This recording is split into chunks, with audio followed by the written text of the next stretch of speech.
señoras y señores, bienvenidos al Salón Príncipe de Asturias del Centro Asturiano de Madrid. Para aquellos que nos visitan por vez primera, esperemos que sean muchas más veces, por supuesto, pues se trata de un rinconín de Asturias en la capital, conjuntamente con una finca que está a 25 kilómetros de Madrid, la Quinta Asturias. Todo conforma este Centro Asturiano de Madrid, que es una embajada sociocultural del Principado aquí en Madrid, una embajada emocional, pero también cultural, como digo, ¿no? Y la casa, en definitiva, de todos los asturianos y de todos los amigos de Asturias. De manera que muchas gracias, es una satisfacción muy grande el que podamos reunirnos en este recién iniciado, bueno, ya llevamos 15 días de enero de 2020, feliz año a todos por supuesto, pero es una satisfacción poder reunirnos para presentar un libro de la calidad que suponemos y que tiene esta obra que hoy nos congrega. Un libro editado por Cocapelli y que lleva por título Historia del Hospicio Real de Asturias. Es muy brevemente un ensayo novelado publicado por esta editorial Cocapelli, que es además un nombre, según he podido localizar, que evoca, muy interesante, ahora nos lo dirá el editor, León, a mi derecha, que evoca un espíritu o un dios de la fertilidad de los indios del suroeste de Estados Unidos, ¿verdad? Eso es. Muy interesante, era mucho más largo, pero yo me he quedado con este dato. Enhorabuena a Cocapelli Ediciones por el libro, desde luego, una obra para conocer mejor nuestra querida ciudad natal, Oviedo. Yo soy Carballón. Y, por supuesto, pues la historia de Oviedo, el que era su hospicio, el nacimiento de ese esplendoroso hotel de la Reconquista y otras muchas cuestiones igualmente interesantes que va a explicar el autor Pedro Villanueva, con el que he podido hablar ahora brevemente. Es politólogo, colabora en medios de comunicación y vive en Ponferrada, un hombre muy internacional, intercultural, con el que contamos para que nos presente esos trabajos que está haciendo y que esperemos que siga publicando por su juventud, para que auguramos pues mucho éxito y desde luego te lo agradecemos porque verdaderamente pues es muy valioso para la memoria de Oviedo, de Asturias y de todos y de esta casa del Centro Asturiano. Según hemos establecido un protocolo flexible, va a intervenir, tras mis palabras, el editor, León, posteriormente Joaquín Bayón, que es químico, pero una persona muy vinculada al mundo de la tecnología y, en fin, pues una persona con mucho conocimiento también de la obra, como es natural, y finalmente, para que se explaye y nos diga lo que considere más oportuno, el autor Pedro Villanueva. De manera que muchas gracias por acompañarnos y yo sin más les cedo la palabra a León, el editor. Muchas gracias a todos.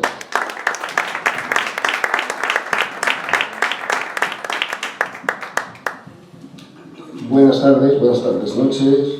Gracias, por supuesto, al Centro Asturiano por acoger esta presentación. Gracias por la presentación a todas las autoridades presentes. Y gracias a ustedes por acudir a este acto.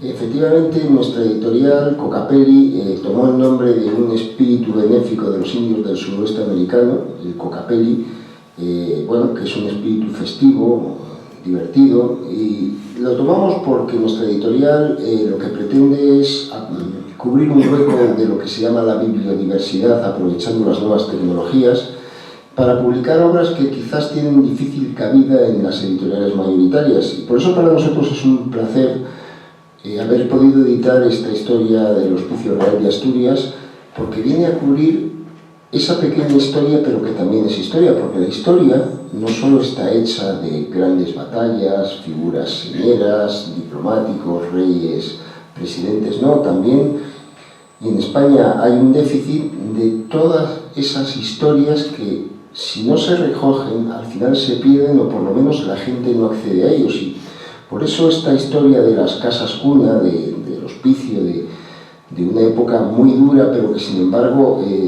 se procuró poder asistir a la gente en los casos de necesidad, pues nos parecía que era merecedora bueno, de ver la edición y estar a disposición del público, porque eso es lo que tiene que hacer un editorial, poner a disposición del público los libros, después que el público elija. Yo, en primer lugar, quisiera, que no quisiera olvidarlo, pedirles disculpas porque la presentación iba a correr a cargo de otra de las editoras, que es Sara Ballesteros, pero una enfermedad le ha impedido venir y por eso la he sustituido yo. Yo no me voy a explayar porque si cada presentador previo se alarga, ustedes tardan media hora en llegar al autor y eso al final es muy aburrido, porque yo he estado también en ese lado de las presentaciones y sé lo que es cuando un presentador gasta más tiempo que el propio presentado. Así que sin más, y para no estripar nada, voy a dar la palabra al presentador propiamente dicho, que es, siguiendo la filosofía de nuestra editorial, no es un supuesto santón de las letras, no, es un lector, porque a veces se olvida que la literatura está hecha para los lectores. Que a veces a los lectores les decimos, no, son los lectores los que son los jueces de los libros. Por eso hemos querido presentar con un lector que además, bueno, le toca por ser de la tierra, por leer cosas que, digamos, le llaman la atención porque al fin y al cabo no es tan viejo, pero sí le alcanza cosas que puede reconocer. Joaquín Bayón, que es, como ya se ha dicho, químico y sin embargo trabaja como muchos en un ramo muy distinto de lo que escribió, que es el sector tecnológico, y sin más le cedo a él la palabra para que nos dé sus impresiones, que son las que importan de nuevo como lector, para abrir paso después al autor. Muchas gracias.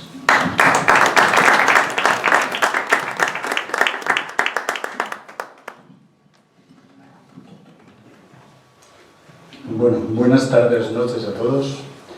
Yo no voy a incidir más en agradecimientos porque creo que mis antecesores ya han cubierto esa parcela y voy a daros mi impresión del libro, ¿vale? Mi impresión del libro teniendo en cuenta, digamos, mis orígenes. Yo nací en la Cuenca Minera, soy asturiano y coincidió la reinauguración de ese edificio como Hotel Reconquista con mi primera matrícula en la universidad. Fijaros ya si soy viejete, ¿no? Hablando del libro, yo quiero comentaros una cosa, la impresión que causó en mí, ¿no? como lector, como bien decía León. Es decir, a mí el libro me plantea. Es un libro que empieza y termina igual, ¿vale? Pero por el medio te deja un regusto extraño entre la situación, cómo vivían nuestros antecesores, la vida que me ha tocado vivir a mí y lo injusto que fue con todos aquellos que nos precedieron, ¿no? Cuando digo que empieza y termina como de la misma manera, me refiero a una reflexión que Pedro nos pone en el libro y que cuando uno abre el libro ve en letra manuscrita y cuando uno cierra el libro vuelve a ver con letra manuscrita. En realidad son dos párrafos. El primero es en el que me voy a centrar, que dice, y me lo he apuntado aquí porque soy incapaz ya de memorizar, me falla la memoria, dice: quedo sujeto al juicio del tiempo y la justicia para saber si mi celo y caridad han valido al Principado de Asturias. Esto lo dice Isidoro Gil de Haz, promotor de la aventura de establecer un hospicio real en Asturias con objeto de echar una mano, de ayudar a la gente necesitada. Esto es del año 1752 y lo dice un navarro que por casualidades de la vida le toca ser regente en Asturias. Bien, hay una segunda parte del párrafo, pero esa se la voy a dejar al autor porque creo que es más personal y no quiero meterme ahí, ¿no? Dicho todo esto, uno empieza a leer el libro y empieza a darse cuenta de las vicisitudes que acompañaron el nacimiento de todo aquello y el momento en el que se hace. Hablamos del siglo XVIII. Hablamos del siglo XVIII, que luego me imagino que Pedro lo comentará con más profusión. Pero claro, uno se imagina la España del siglo XVIII, de 1752, cuando se inaugura el Hospicio Real de Asturias, ¿no? Y claro, uno habiendo vivido en Asturias y viviendo en aquel... uno cuando recorre Asturias es como subirse en una montaña rusa, ¿no? Valle, subida, y aquello es interminable. y ve uno las características de, claro, en 1752 no había aparecido la revolución industrial, y uno se imagina, pues como yo lo imagino, que tenía una finca por allá, por un monte, que tenían mis abuelos, y dices, jolines, aquello era un plau así empinado, que dices tú, aquí no puedo plantar patatas, y a las gallinas les ponían bravero, ¿no? Porque se ponían un huevo y caía el huevo rodando por el prado, ¿no? Hablando en concreto. Y entonces dices, vale, ¿cómo lograba sobrevivir esta gente? España rural, la esperanza de vida 30 años, ¿os imagináis? 30 años. O sea, aquello debería de ser brutal. Y luego, a partir de ahí, hay unos señores como este Gil de Hazel, que hacemos el nombramiento, que dicen, jolines, tenemos una gente que está pasando hambre, que está desfavorecida, que tiene unas tasas de natalidad altas, pero que la muerte es el 80%, se lleva el 80% de los nacidos. Y claro, uno se estremece. O sea, a mí me ha hecho mucho daño pensar en este libro, ¿no? Porque yo habitualmente intento quitar las cosas duras de la vida, y uno se encuentra con retazos como este donde te invita a pensar, y entre esa entrada y esa salida de igual manera, pues resulta que te quedas por ahí como un poquito cohibido y dices, jolines, qué suerte he tenido de vivir en estos tiempos, ¿no? Porque si me pilla una de ellas, cuando hablamos de hambre, Pedro nos refiere en el libro, y empieza uno a ver números, 1812, 1813, 1813, y claro, se queda uno diciendo, bueno, si a todo esto le añadimos las vicisitudes sociales que había en aquella época, con guerras por aquí, guerras por allá, pues imaginamos que aquello era un puñetero caos, y perdonadme la expresión, ¿no?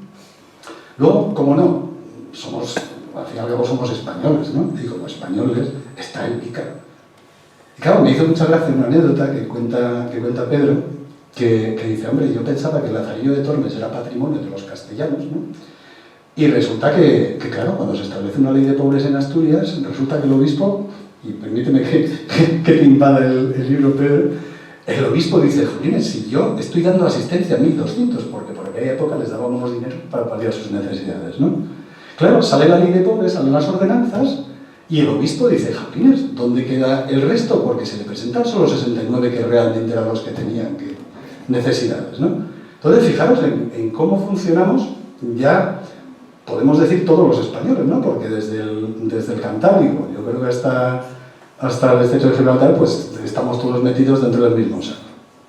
No quiero extenderme más. Recordad, por ejemplo, y cuando leáis el libro lo veréis, me dejó impresionado Francisca. Francisca, según nos dice el libro, es la primera criatura que entró en el hospicio y a la que favoreció el hospicio, y a la que, como nos cuenta Pedro, más tarde ayuda a otras personas que van a tener que agruparse en el hospicio, ¿no? Habla de reproducciones del libro de registro, uno se queda impactado cuando intenta descifrar esa letra manuscrita, habla de juegos a los que uno había jugado cuando era pequeño, que no me voy a extender en ello, que lo comente su autor. Y hay una cosa también que me dejó muy impactado, ¿no? Que es la cámara secreta de maternidad, y una anécdota que es muy ilustrativa, que habla de una violación en aquel momento, en plena Revolución Francesa, y de cómo somos entre nosotros mismos, ¿no? Es decir, violan a la mujer queda encinta, y entonces la despreciamos porque está encinta. O sea, esto es... Pues afortunadamente estamos cambiando, ¿no? Gracias a eso, y uno vaticina que ser hombre era complicado, pero ser mujer debería ser la leche, ¿no? Iba a decir otra expresión que seguro que alguno de vosotros está pensando, pero como digo, ya no quiero extenderme más. O sea, doy paso a Pedro y que él sea el que os cuente con más detalle el libro, que seguro lo va a hacer mejor que yo.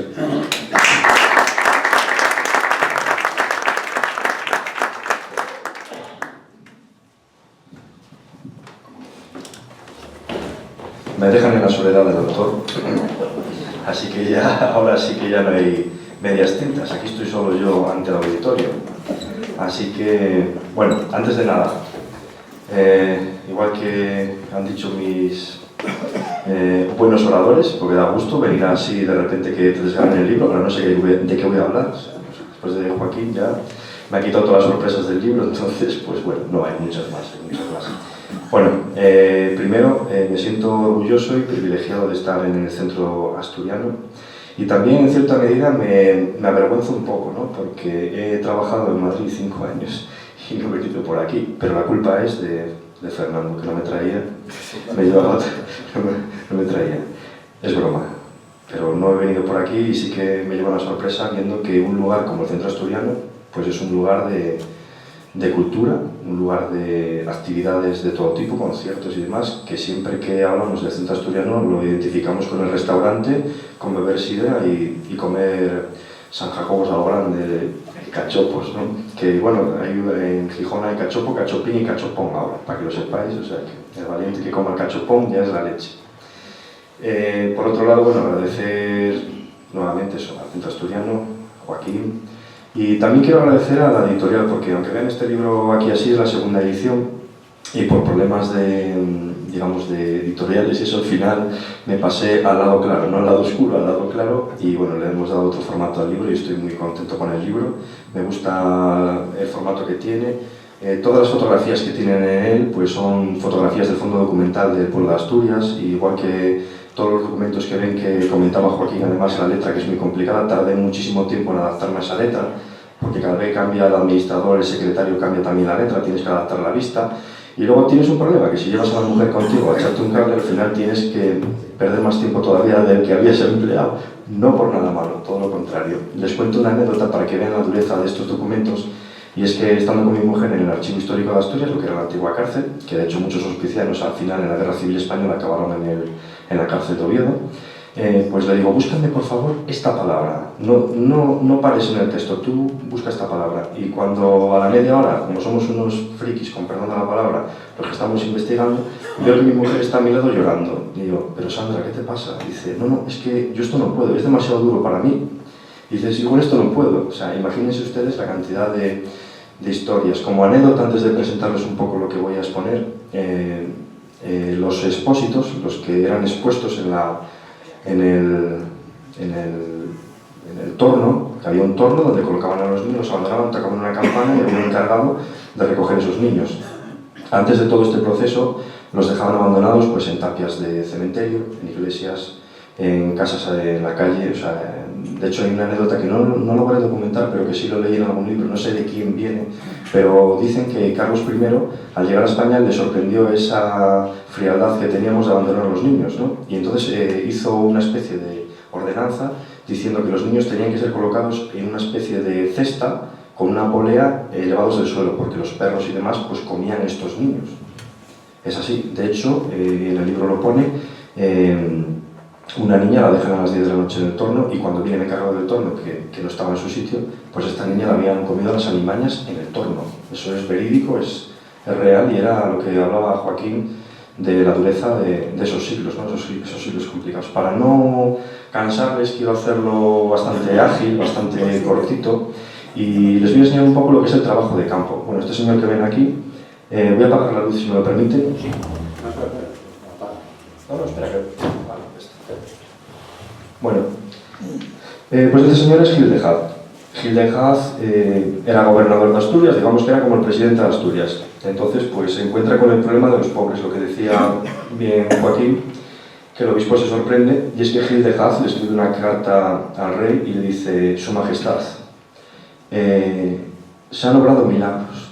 Los cojos comenzaron a caminar, los ciegos comenzaron a ver y los mancos recuperaron sus manos. Es decir, cuando obligaron a los pobres a ir al Hospicio Real, lo que es hoy el Hotel de la Reconquista, pues fueron 60 y pico. Y había 1000 y pico porque el obispo soltaba los reales para 1000 y pico personas.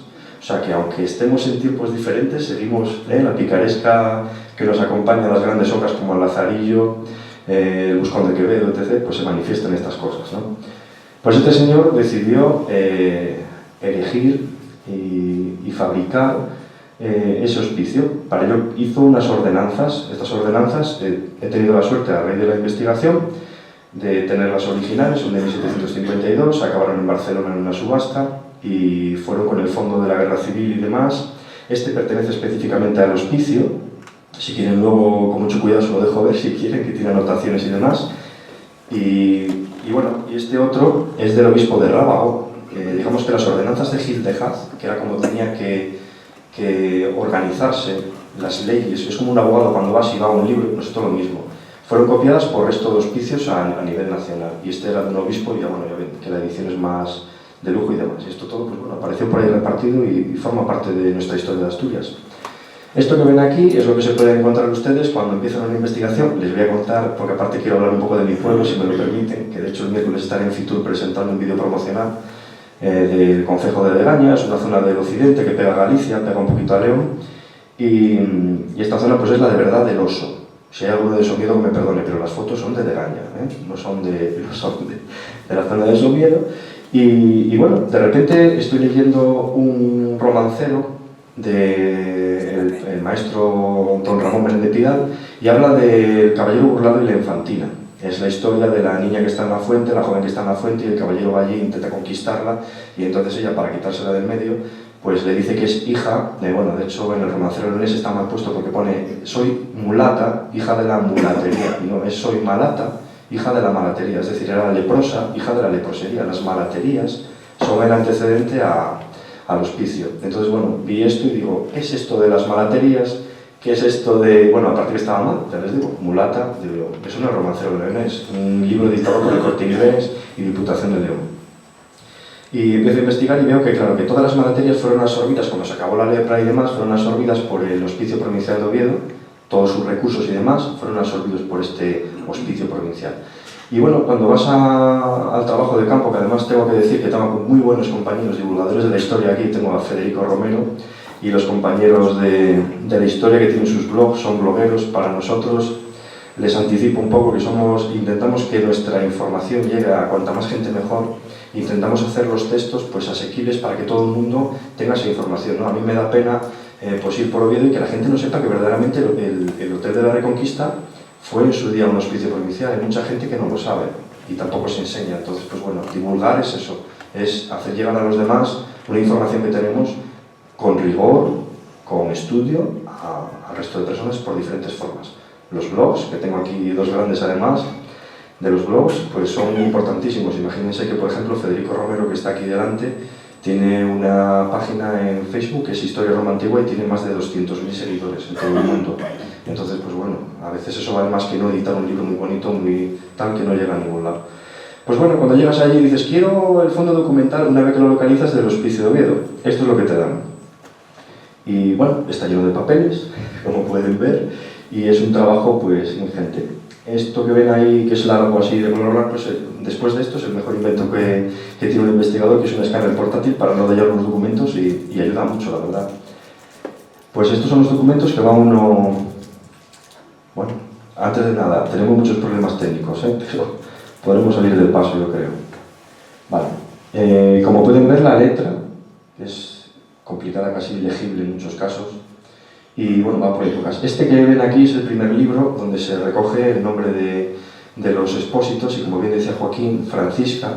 De hecho, el primer libro se llama Soy Francisca, niña cuna, por eso, porque él quiso hacer una especial dedicatoria a la primera niña que fue registrada como expósita. El hecho de que tuviesen esa capacidad de registrar todo nos da unos datos importantísimos, nos da datos graciosos y nos da datos tristes. Los libros registros de las casas cuna, porque el hospicio tenía que tener casas cuna porque los expósitos llegaban en muy malas condiciones al hospicio, casi muertos.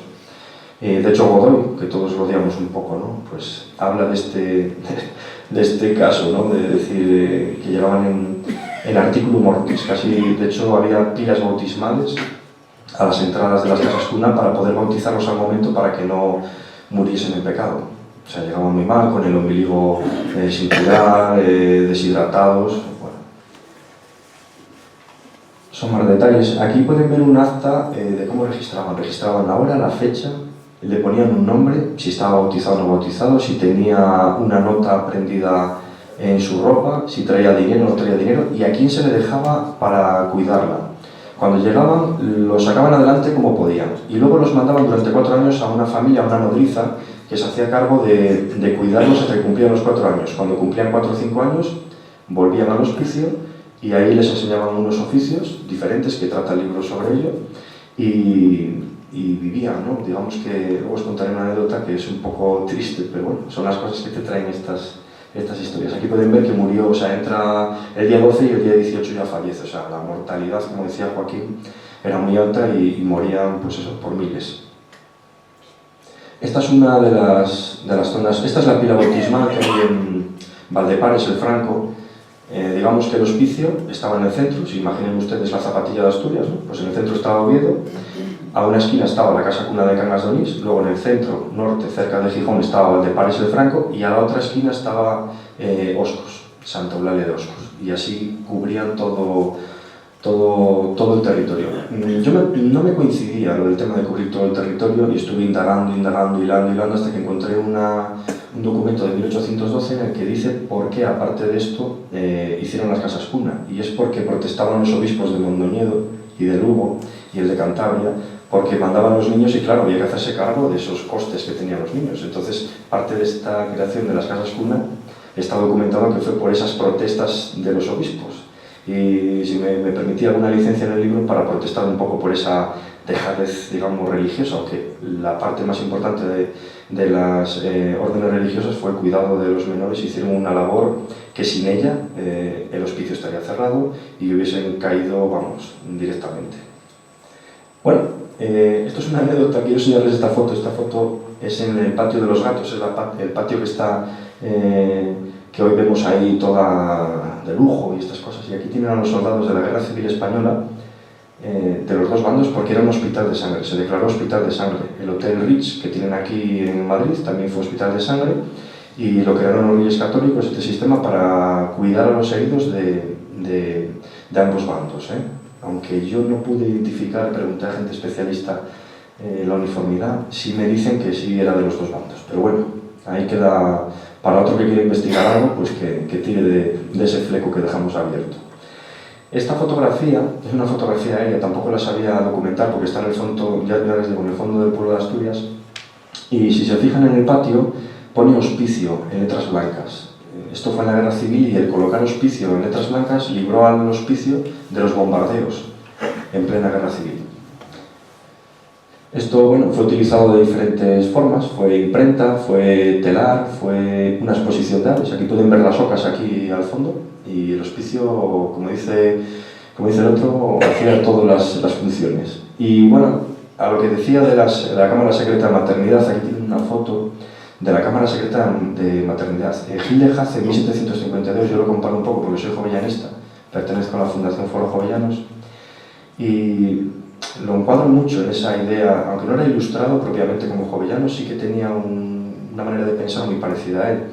Y legisló, y en las ordenanzas lo incluye, un derecho que es fundamental para las mujeres, fue fundamental para las mujeres, y es el hecho de que una mujer encinta, cualquiera que fuera su posición, rica, más pobre o menos pobre, podía ir al hospicio a dar a luz en secreto. Su identidad era conservada en secreto, solamente el director rector del hospicio lo podía saber, y esa ordenanza que evitaba, digamos, los abortos y las muertes, porque conllevaba muertes, fue la creación de la Sala Secreta de Maternidad. Que sepan ustedes que hasta 1963, incluso 65, en pleno franquismo, mujeres de Cantabria iban a dar a luz en secreto al hospicio de Asturias. Y el caso contrario, asturianas que iban al de León y tal. Como anécdota, esto se cubría con gastos, sobre todo del impuesto del vino y del aguardiente. En Ponferrada, donde vivo, había una casa cuna, y que sepan que los bercianos mantenían todos los hospicios y todas las casas cuna de León con el impuesto del Bierzo, con lo cual en el Bierzo bebíamos bastante vino, más que sidra en Asturias, así que ahí queda, yo creo que como los romanos, Federico, con las cántaras del vino, se creaba un monte entero de todo el vino que bebíamos. Esta fotografía pertenece a la sala de las niñas, vivían y convivían, tenían que jugar, lo que decía Joaquín, jugaban diferentes cosas, y entre ellos pues un juego que se llama Furriágame la Melunga. Dirán ustedes, uy, ¿esto qué es? Pues en la Regenta de Clarín, pues ahí viene cómo se jugaba, era el cinto típico que escondían el cinto y le pegaban y la burra era tal y hacían preguntas. Tenían esos juegos, tenían el juego del aro, tenían juegos, pues claro, básicos, porque no había dinero. Vivían y dormían juntas y esta sala corresponde hoy día donde se fallan los premios Princesa de Asturias. Ahí se reúne el jurado y ahí deciden pues eso, las decisiones de quién va a ser el galardonado. Y es curioso, me juego algo a que muchos de nuestros jurados no saben que ahí es precisamente el sitio donde vivían las niñas. Vamos a seguir. Bueno, y aquí pueden ver una fotografía, si se fijan, las hermanas de la Caridad llevaban a los niños a la playa a tomar los aires. Hay alguna historia por ahí metida de alguna monja que le tiraba de las orejas a algún niño y tal. Y el detalle de la fotografía es, hay solo 5 niños al principio y el resto son todas niñas. Las mujeres eran más abandonadas que los varones, por razones obvias que ustedes saben, porque la mujer, la dote, el hombre es más productivo en las labores de trabajo y demás. Y bueno, la historia del hospicio es pareja a la historia de las guerras. Después de toda la investigación y de todo el tiempo que me tiraban los archivos, lo que me pregunto es cómo pudo sobrevivir la institución al paso de las guerras carlistas, la guerra de la independencia, la guerra contra los franceses, todas las guerras civiles, y siguieron manteniendo esa asistencia hasta 1965. Y esto lo paso un poco rápido porque me estoy alargando mucho. Esto quería tener un detalle especial, si me permiten, un momento. Este es un poema de Teodoro Cuesta. Cuando Isabel II visita el hospicio, cuando venían los reyes, dejaban dinero a las instituciones, donaban dinero, y era muy importante que los reyes viniesen. Entonces hubo un señor que se llama Teodoro Cuesta, que muy poca gente conoce. De hecho, este año publicó un artículo en el Boletín Jovellanista sobre Teodoro Cuesta, que era un poeta mierense, y escribía en asturiano, con todo el problema que había con el tema de la lengua, la oficialidad y todas estas cosas. Pues Teodoro Cuesta era un hombre del pueblo que no le preocupaban estas cosas. También como anécdota jovellanista, lo tengo que decir, pues si no, no me aguanto. Jovellanos fue el primero que dijo que había que hacer una academia asturiana y había que hacer un diccionario del bable, del dialecto. O sea, que estas cosas que están ahora poniendo por ahí ya están ya muy estudiadas y ya están muy orquestadas. Entonces, pues Teodoro Cuesta le dedicó un himno. Bueno, yo vi en la primera referencia, vi un tema que ponía que le había cantado un himno a la reina, y yo decía, le cantaría de Asturias Patria Querida. En 1858 se pondrían a cantar ahí Asturias Patria Querida en plan fiesta, y no puede ser. Entonces indagué hasta que pude conseguir el himno que le cantaron a Isabel II. ¿Por qué voy por ahí? Porque muchas veces hay personas que aportan muchísimo. Teodoro Cuesta llegó a ser administrador del hospicio.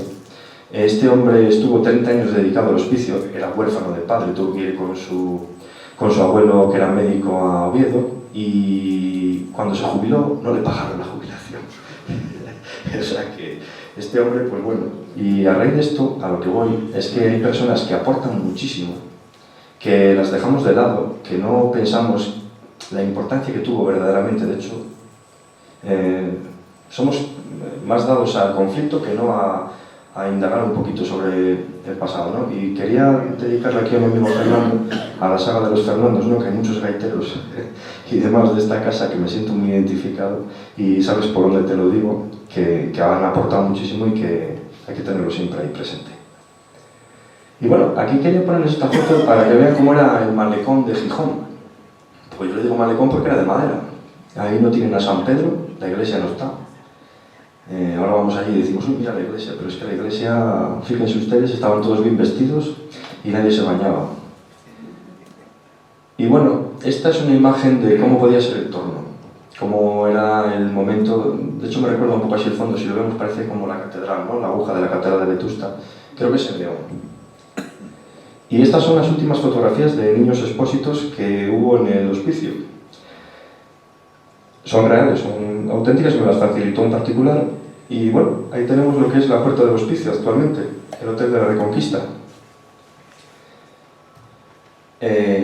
Como tengo problemas técnicos, igual tardo un poco, les quiero poner un vídeo. Así me deja... Ahí estamos. Hasta que aparece el cursor. Bueno. Cuando hice la primera edición del libro, pues una productora de televisión española, de la 2, La Aventura de Saber, pues hizo un vídeo y si me permiten se lo pongo, promocional del libro, y yo creo que marca bastante un poco lo que es la esencia de la obra.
Bueno, libró el tema técnico y no liamos ninguna. Ahora les voy a hablar 5 minutos de la estructura del libro y luego quiero hacer una dedicatoria especial a una persona que conocí en el tema de investigación de la obra, de la novela. El libro es pastoso, es complicado, es un ensayo. Si no cogemos, es mejor que compren ustedes Harry Potter, ya les animo a comprar Harry Potter o Las sombras de Grey. Pero el libro es pastoso porque habla de historia. Habla de la historia de España, la historia de Asturias y todo dentro del contexto que era la propia creación del edificio y cómo se fue gestando. También hice un resumen y desgrané todo lo de las ordenanzas, quité toda la paja de las ordenanzas y me centré nada más en el tema de los niños expósitos. Pero luego, para hacerlo más ameno, porque si no me van a tirar la obra, el editor me va a reñir y me va a decir que así no se vende un libro, pues metí pequeñas historias basadas en acontecimientos históricos con protagonistas que podrían haber sido oficios de los que los expósitos aprendían allí. Por ejemplo, al principio eran pajes de navío, pues hay una historia que se llama El Cabo Machichaco, además se lo medio copié ahí a León Arsenal, que está por ahí atrás, el tema de las batallas navales. Y hay otras historias que hablan de la guerra civil, otras historias que hablan, como decía Joaquín, de las violaciones, ¿no? Hay una historia de las tropas napoleónicas avanzando hacia Cangas de Tineo y son duras. Algunas acaban bien, pero la mayoría acaban mal. Luego hay otra que me gusta mucho, es una de las más, para mí, bonitas, vamos a decirlo así, ¿no? Aunque sea un poco... Y es lo de vamos a toros, vamos a los toros. Cuando leí esa frase, yo decía, ¿qué narices hacen en Filipinas los tíos estos? Los españoles diciendo vamos a toros, pues era ir a fusilar a los filipinos, a los tágalos, que eran los indígenas. Y ahí va en ese contexto, todo lo que ustedes leen, si por ejemplo leen que el buque Guadalupe iba a Nueva York, el buque se llamaba Guadalupe. Lo único que me permito, la licencia que me permito es el nombre del expósito y haberle puesto en un sitio, en un momento histórico determinado. Pero el resto todo igual. Y lo que les decía de cosas graciosas, a los niños cuando los abandonaban en las casas y demás, pues ponían frases, pues decía, lleva una mantilla, lleva tal, mi padre se llama de esta manera. Pues había puntos que eran especiales, a ver si lo encuentro. Aquí está. Feliciano, niño en el torno, en la noche del 11 de febrero de 1808. Apareció en el torno de la villa de Valdepares. con una cédula que decía: bautizado voy, Juanito me llamo. Y aquí viene el punto. Fíjense ustedes los padres cuando abandonamos un hijo. Esto a mí no se me ocurriría. Tengo una niña de 6 años y me deja totalmente cuadrado, ¿no? Dame la teta, verás como mamo. Te quedas así y dices: ostras, has abandonado a tu hijo y encima, ¿qué pasa?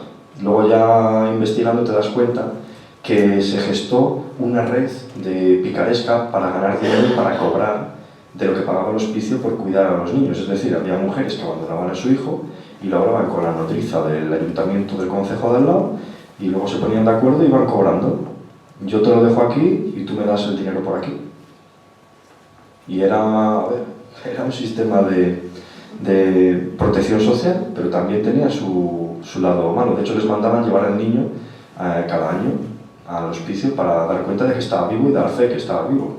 Primero dijeron que los curas de cada concejo dieran fe, pero luego se dieron cuenta que los curas también mentían de vez en cuando. Y entonces dijeron: no, traéis a los niños al hospicio. Voy a terminar ya, no me voy a alargar mucho, no me voy a aburrir, pero quiero contarles una cosa, ¿no? De las cosas buenas. Yo no me dedico a la escritura, siempre digo que soy escribiente. Escritor me parece muy difícil, no me dedicaría a ello nunca, ya se lo digo. Pero bueno, hay cosas que te aportan. El hecho de hacer un libro pues te aporta conocer personas, compartir momentos, y en esos momentos, por eso les puse el vídeo, cuando puse el vídeo en las redes, me llamó una mujer y me dijo: oye, mira que mi abuela, de estas anécdotas les puedo contar un montón, lo que sale de todas estas cosas. Es que se crió en el hospicio, y es que está muy ilusionada en verte y contarte. Y digo yo: bueno, pues vamos. Allí me presenté en Luanco, conocí a Valentina, que en aquel momento tenía 92 años, falleció el año pasado, una mujer con un empuje, vamos, impresionante. Cuando le decías: Valentina, que el hospicio es un hotel de lujo, no se lo creía, no volvió nunca al hospicio. No le hablaras de garbanzos ni de sepia, porque le daban siempre de comer lo mismo en el hospicio y no quería ni verlos. Y bueno, a raíz de ahí, pues en Onda Cero, en Cangas de Narcea, donde colaboro, pues hice un pequeño programa dedicado a Valentina. Valentina en aquel momento estaba viva y les hice una pequeña presentación aquí. Si me permite el ordenador, y ustedes me perdonan si hay algún fallo, porque no me deja meter el sonido con otro, pues lo voy a poner. Verán que al principio digo: buenos días, Miguel. Es que Miguel es el redactor de Cangas de Narcea. Estoy hablando con él y le estoy contando un poco la historia. Vamos a ver.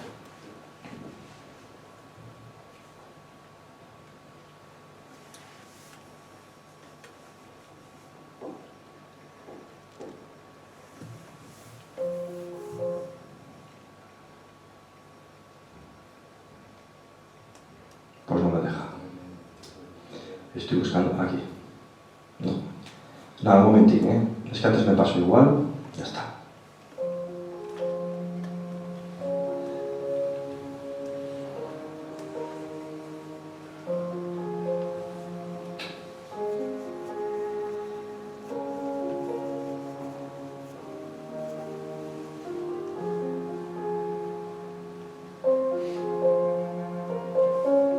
Buenos días, Miguel. Era el año 1928 cuando lo dejaron en el hospicio de Oviedo, sola, por no poder mantenerlo y darle de comer. Allí pasó sus primeros días, recuperando las fuerzas para poder subsistir. Ya recuperada, pasó por los brazos de 2 familias, haciéndose cada día más fuerte y más viva. Años después, volvió al hospicio, a Oviedo, a esa vetusta que le recibía con cielo plomizo, entre azules y grises. Entre las paredes del viejo y majestuoso edificio aprendió a vivir. Aprendió de la amistad y también de lo difícil que es avanzar. El año 36 le alcanzó la guerra, esa guerra entre hermanos, con sus disparos y bombas tronando en su sueño. Imágenes de niños jugando en el patio, alcanzados por disparos perdidos, y esas carreras para ocultarse en los sótanos del lugar que le diera cobijo, ese lugar creado tantos años atrás para el cuidado de los más pobres, y por supuesto también para ella, el Hospicio Real de Oviedo. Los sacaron en camionetas de ganado, rumbo a pueblos cercanos, agachados y temblando, sin saber qué pasaba, sin entender qué era la guerra y por qué se mataban a los mayores con los bonitos colores que tiene el mundo.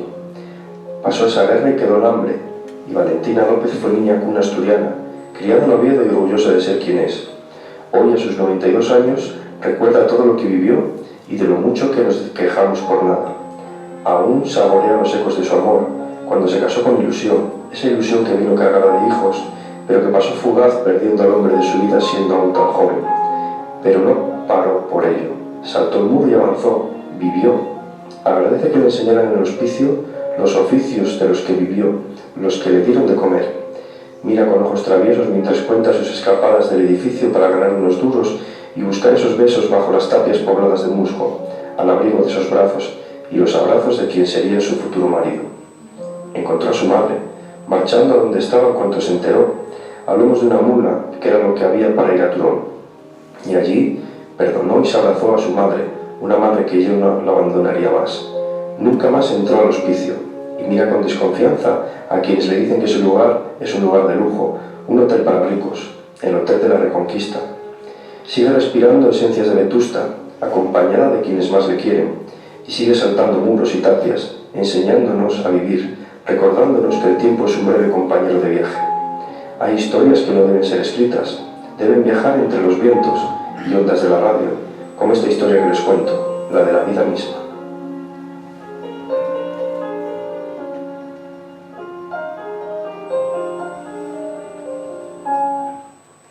Bueno.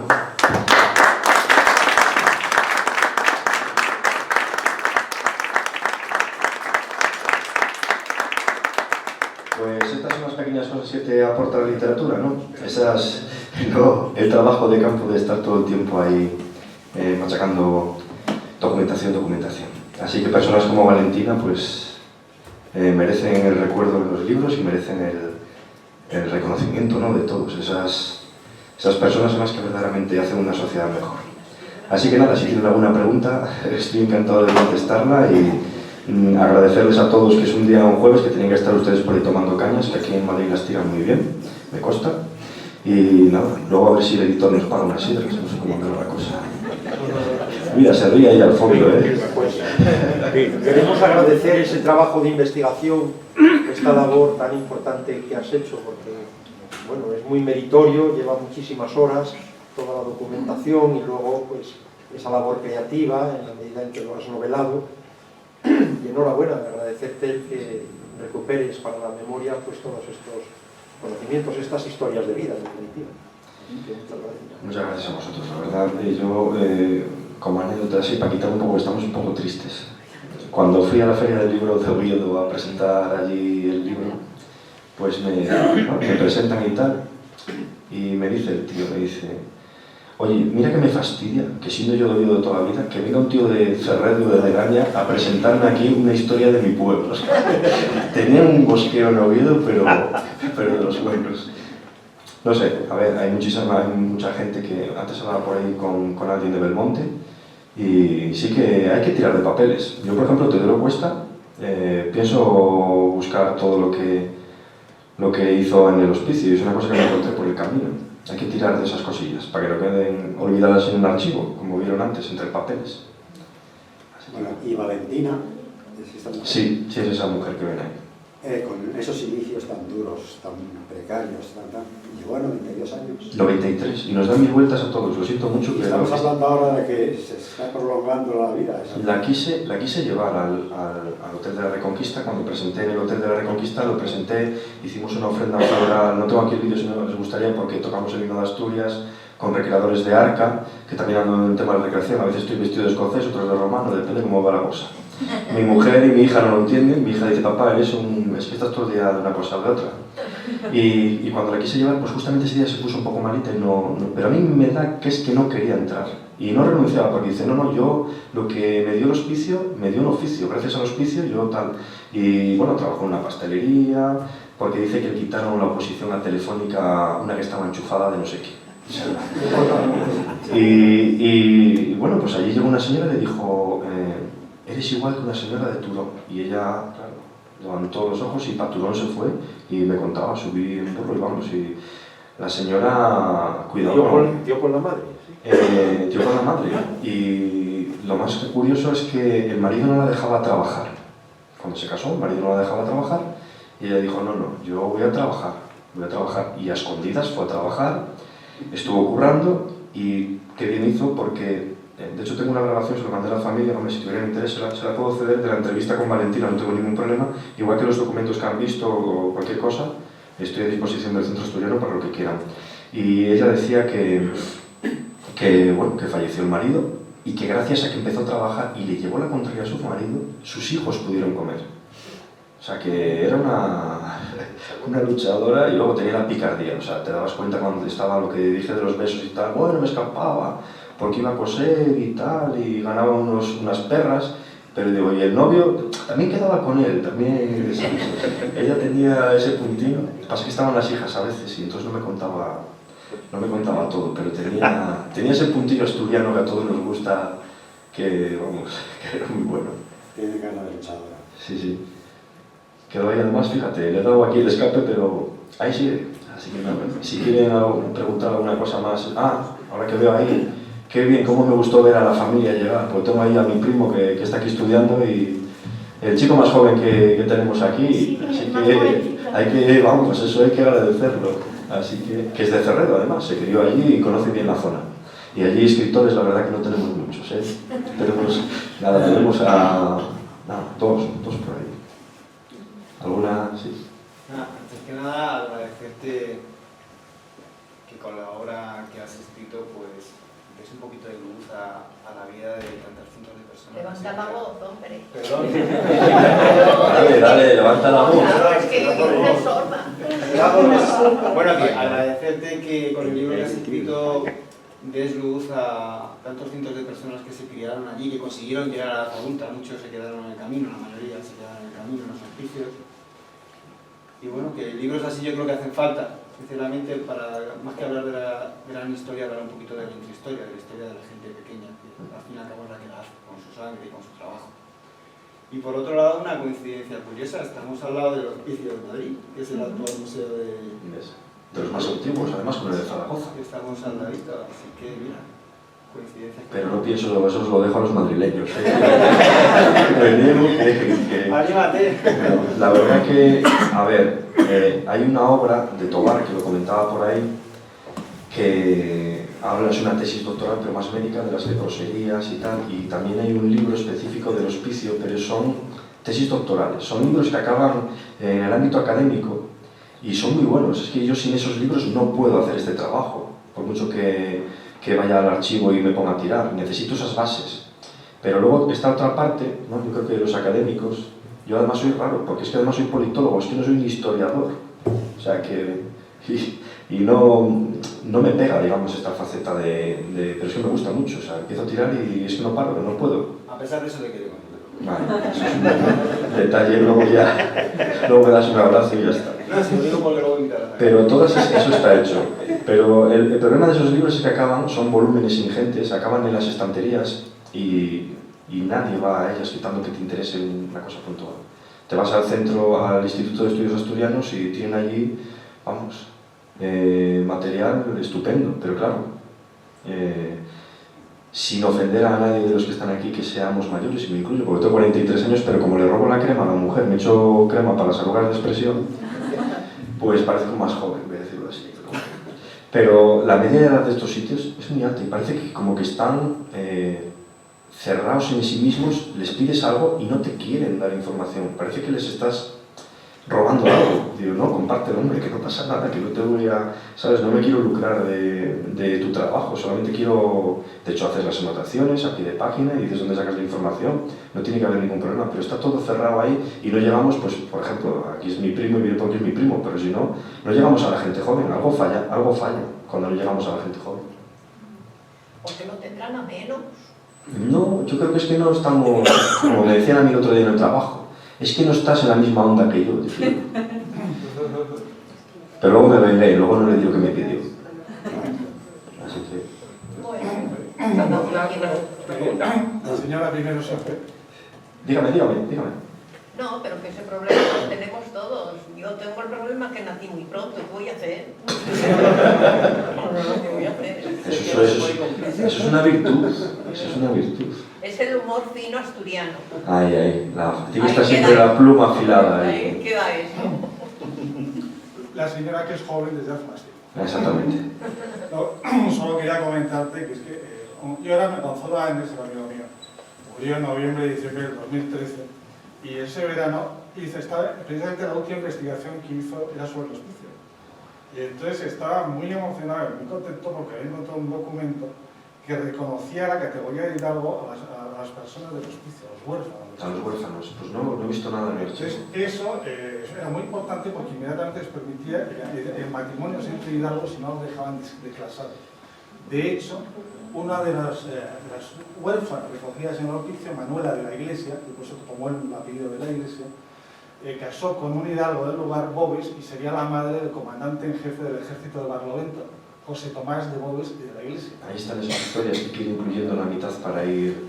Pues esa señora que era inclusera, gracias a la muerte Claro, de su hijo, es que... teóricamente iba con los entorchados de general todos los meses a cobrar el sueldo de su hijo muriendo en combate, y se formaba la guardia de honor, presentaban armas, tocaban los toques de ordenanza. Es que, a ver, no puedo hablarles de todo el libro, porque aunque parece que tiene solamente 180 páginas, podríamos estar hablando horas y horas y horas, pero una de las razones por la que Gil de Haz justifica el gasto que va a tener el reino al hacer el hospicio es que hay que dar súbditos al reino.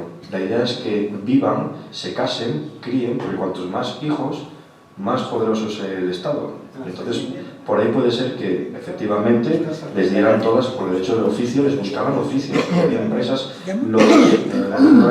los sombreros redondos que utilizaba el ejército en la guerra de independencia de Cangas de Tineo y de Gijón estaban fabricados en el hospicio de Asturias, aunque decían que venían también de Inglaterra, pero o sea, la función que tenían les daban recursos para que no se quedasen ahí. Si es verdad que la leyenda negra de novelas como Oliver Twist y demás pues hicieron un flaco favor a los hospicios y todos los huérfanos, que sí, es verdad que pasaban cosas, no vamos a negarlo, pero es que hoy en día estamos con una asistenta social. Ya ven ustedes que hace poco en Mallorca dicen que los centros de menores, pues que supuestamente pues estamos en el 2020. Entonces, pues bueno, pero creo que sí que la leyenda negra de Oliver Twist y este tipo de novelas... Los que estaban en la calle, claro, abandonados, a la suerte. Incluso de Madrid, hasta el momento en que lo coge la Junta de Damas de la Sociedad Matritense de Amigos del País, o la Condesa Oropesa, la Condesa Montijo, tenía un 92% de mortandad. Se bajó al 48% y se consigue una labor absolutamente... Es que además los porcentajes ya hablaban no de tanto por ciento, sino de tanto por mil. Se estiraban a tanto por mil. En índice de natalidad son 5%. Pero no se confundan, y que les quede muy claro, los pobres molestan, y los pobres molestaban en aquel momento, y la función principal es que no molestaran. Como me gusta Roma, incluí lo de un fresco que encontraron en Pompeya, y dice así, el traducido, dice: odia a los pobres, quien quiera algo por nada es un necio, que pague y lo obtendrá. O sea, está claro que la sociedad romana en Pompeya tenía un problema con la mendicidad. Los mendigos en Oviedo dormían en la zona donde se hacía el pan, en los hornos. Las epidemias se expandían mucho más con el calor de los hornos, se dormían allí y tal, entonces querían buscar un sitio, de hecho habla y comenta de buscar un sitio fresco, aireado, que lleve agua corriente, pero que esté fuera. Porque habla además directamente que huelen mal, que tienen epidemias, y esa gente no la quería nadie. Y es así, es una realidad. Y a ver, yo me incluyo, a veces que pasas por la calle, ves una señora durmiendo, o un señor durmiendo en un colchón, no sé qué tal, y dices, joder, y tal. Pues imagínense eso multiplicado por la época de la que estamos hablando. Sí, pero hay algunos que se le brinda en albergues, techo, y no quieren, porque tienen que estar a horas determinadas y guardadas. Claro, pues aquí pasaba lo mismo. Yo he salido de noche con compañeras mías a dar café, a gente así. Es que otra cosa que habla el libro es que estas personas, si les pillaba una vez salieron las ordenanzas y salió el bando para entrar en el hospicio de Oviedo, si los pillaban pidiendo limosna, eran condenados. Los mandaban a galeras, al Ferrol, y la tercera era de por vida. O sea, las penas que había por pedir luego limosna eran enormes, y de hecho, vamos, Gil de Haz se cabrea por eso, porque dice los mancos en vez de lo que les he comentado. O sea, era como diciendo, esto no puede ser, y el obispo igual. De hecho, Gil de Haz, no me quise meter mucho, viene a criticar al obispo porque dice a ver si el obispo estaba mintiendo con la cantidad de dinero que daba y metía algo en el bolso. Era una crítica que no se atrevía a hacer directamente al rey, pero sí que la deja ahí en el aire.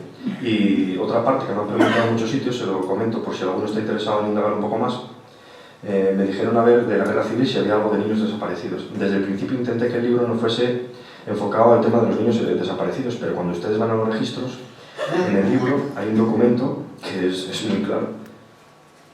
Este es el registro de cuando empieza la guerra, en 1936. Hasta 1941 no hay registro de ningún niño. 5 años. 5 años de cero, de vacío. Que los padres estaban en la guerra, no podían... No, pero me refiero que no se registraba, o sea, esos niños, pues, a ver, habrá niños robados, habrá 50.000 cosas, pero no era la idea del libro. El libro era tratar un poco general la historia del hospicio. Pues si te metes en el tema de niños robados, pues, polémica. Pues nada. Muchas gracias. Nada,